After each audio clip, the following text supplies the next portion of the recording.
Without written sources, it is very difficult to identify whether a church was built as Arian. We can take as a case example the church dedicated to Santa Giustina here in Padova in northeastern Italy.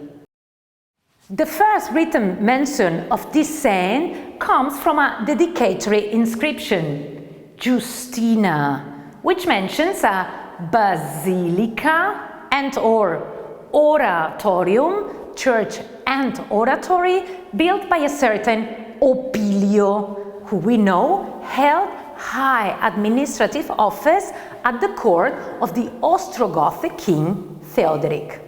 Theodoric followed the Arian doctrine, and he built numerous Arian churches in the capital Ravenna, where Saint Justina is also represented in the mosaics of his palace chapel, that today we know as Sant'Apollinare Nuovo.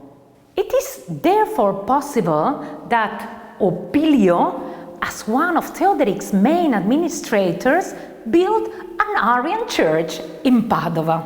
The church was built in the suburbs of the city, in the place where hypothetically Santa Giustina had been buried in AD 304 after her martyrium, and reactivated a cult during the 6th century that had been little known until that time. From the material evidence, it seems that Opilio paid for very expensive liturgical furnishings. They consist of marble slabs decorated with Christian elements, animals, and vine shoots. The slabs are made of Proconnesian marble coming from the island of Marmara near Constantinople. A marble slab, possibly from the 6th century, can still be seen today in the oratory. It represents a male figure dressed with a tunic and a mantle, and with inscription Pros Docimus Episcopus et Confessor. It possibly refers to Prosdocimus, the first bishop of Padova, who, according to later sources, was sent directly by Saint Peter to evangelize northeastern Italy. However, it is not clear if the inscription is contemporaneous to the slab or if it could have been added later.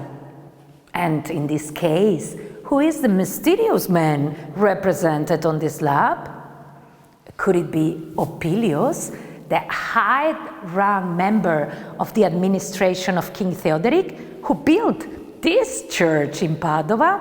Nor do we know why somebody would have connected the portrait with the first bishop of Padova, and in what time, seeing that Prosdocimus relics were discovered at a much later date.